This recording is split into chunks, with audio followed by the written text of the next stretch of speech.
ഇപ്പൊ അന്നാരാജൻ്റെതാണ് വിഷയം. 2 ദിവസങ്ങൾക്ക് മുന്നേ ഒരു വഴിപാട് സമർപ്പിക്കാൻ അന്നാരാജൻ വന്നപ്പോൾ ചില ആളുകൾ തൻ്റെ മോശമായ രീതിയിൽ ഫോട്ടോസുകൾ വീഡിയോസുകൾ ഒപ്പിയെടുത്ത് സോഷ്യൽ മീഡിയയിൽ പ്രചരിപ്പിച്ചു എന്ന് ഉന്നയിച്ചുകൊണ്ട് അന്നരാജൻ രംഗത്ത് വന്നിനി.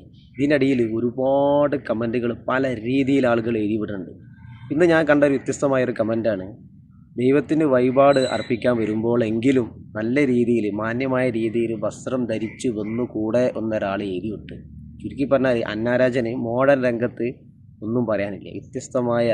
വ്യത്യസ്തമായ രീതിയിൽ പല രീതിയിൽ ഡ്രസ്സുകളൊക്കെ ധരിച്ചുകൊണ്ട് തൻ്റേതായ സ്റ്റൈലിൽ അത് ഓരോരുത്തർക്കും ഡ്രസ്സ് ധരിക്കുന്നത് അവരുടെ ഇഷ്ടമാണ്. പക്ഷേ മോഡേൺ ഡ്രസ്സുകൾ ധരിച്ച് നടക്കുന്ന അന്നാരാജന് പെട്ടെന്ന് സുപ്രഭാതത്തിൽ വന്ന് ചില ആളുകൾ മോശമായ രീതിയിൽ എന്നെ ഫോട്ടോസുകൾ എടുത്ത് സോഷ്യൽ മീഡിയയിൽ പ്രചരിപ്പിച്ചു എന്ന് പറയുമ്പോൾ ചില ആളുകൾ അവർക്ക് ഉൾക്കൊള്ളാൻ കുറച്ച് പ്രയാസം ഉണ്ടായിരിക്കും അല്ലേ? അല്ലെങ്കിൽ എല്ലാ സമയത്തും ഒരേമാതിരി നടക്കുക. ദൈവത്തിന് ഒരു വഴിപാട് സമർപ്പിക്കാൻ വരുമ്പോഴെങ്കിലും നല്ല രീതിയിൽ മാന്യമായ രീതിയിൽ വസ്ത്രം ധരിച്ച് വന്നുകൂടെ എന്ന് ഉന്നയിക്കാൻ ഒരാൾ. ഏതായാലും നല്ല കമൻറ്റ്. ഇന്നത്തെ കാലത്ത് നല്ല രീതിയിൽ വസ്ത്രങ്ങൾ ധരിച്ച് നടക്കണ ആർക്കും മോശമായ കമൻറ്റുകൾ നേരിടേണ്ട അവസ്ഥ വരില്ല. അത് സത്യമാണ്. ഏതായാലും അന്നരാജൻ അറിയാത്ത ആരും ഇവിടെ ഇല്ല. പക്ഷേ ഒന്ന് ഞാൻ പറയാം, എല്ലാവരോടും മാന്യമായ രീതിയിൽ പെരുമാറുന്ന ഒരു വ്യക്തി തന്നെയാണ് അന്നരാജൻ. അതിൽ യാതൊരു സംശയമില്ല. പക്ഷേ ഓരോ ആൾക്കാർക്കും വ്യത്യസ്തമായ രീതിയിൽ വസ്ത്രങ്ങൾ ധരിക്കുക, മോഡേൺ വസ്ത്രങ്ങൾ ധരിക്കുക, അത് അവരുടെ ഇഷ്ടങ്ങളാണ്. അവരതിൽ തന്നെ നടക്കട്ടെ, അത് അവരുടെ ഇഷ്ടങ്ങളാണ്. പക്ഷേ പിന്നീട് ഇന്നത്തെ കാലഘട്ടം എന്ന് പറഞ്ഞാൽ നല്ല ലെവലിൽ തന്നെ ആൾക്കാർക്ക് ജീവിച്ചു പോകാൻ ബുദ്ധിമുട്ടുള്ള കാലഘട്ടമാണ്.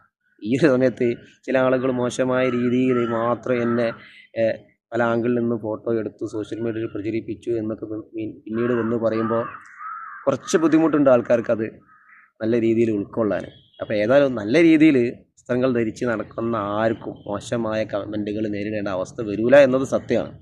ഏതായാലും അന്നരാജൻ ഇതൊന്നും വിഷയമുള്ള കാര്യമില്ല, അത് കഴിഞ്ഞ്. പക്ഷെ അതങ്ങനെ ഉന്നയിച്ചുകൊണ്ട് രംഗത്ത് വന്നിരുന്നു ആള് അല്ലേ? ചുരുക്കി പറഞ്ഞാൽ ഈ പൊങ്കാല പരിപാടി കഴിഞ്ഞപ്പോൾ അന്നരാജനാണ് ആകെപ്പാടെ വൈറലായത്.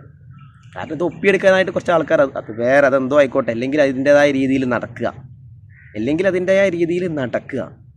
എന്നും ഒരേമാതിരി മാന്യമായ വസ്ത്രങ്ങൾ ധരിച്ച് നടക്കുക. ഇത് ഇന്ന് മാത്രം ഒരു പ്രത്യേക രീതിയിൽ വന്നിട്ട് ചില ആളുകൾ മോശമായ രീതിയിൽ ഫോട്ടോസുകൾ എടുത്ത് ഇന്നും ഇതേമാതിരി തന്നെയല്ല, ഇതേമാതിരിയുള്ള രീതിയിലുള്ള ഫോട്ടോസുകൾ തന്നെയാണ് നമ്മൾ കാലങ്ങളായിട്ട് കാണും ചെയ്യണത് അന്നരാജൻ്റെത്. അപ്പോൾ അതിലൊന്നൊരു വ്യത്യസ്തമായി തോന്നണില്ല. ഏതായാലും നിങ്ങളും കൂടി വിലപ്പെട്ട അഭിപ്രായങ്ങൾ കമൻറ്റിലായിട്ട് രേഖപ്പെടുത്തുക. നിങ്ങൾ ആദ്യമായിട്ട് കാണുന്നെങ്കിൽ ഒന്ന് സപ്പോർട്ട് ചെയ്യുക. നമ്മളെ മുന്നോട്ടുള്ള വളർച്ചകൾ നിങ്ങളുടെ ഒരു പിന്തുണയാണ്. അപ്പോൾ ഏതായാലും ആദ്യമായിട്ട് കാണുന്നെങ്കിൽ ഒന്ന് സപ്പോർട്ട് ചെയ്യുക. അടുത്തൊരു വീഡിയോയിൽ വീണ്ടും കാണാം. Okay, by.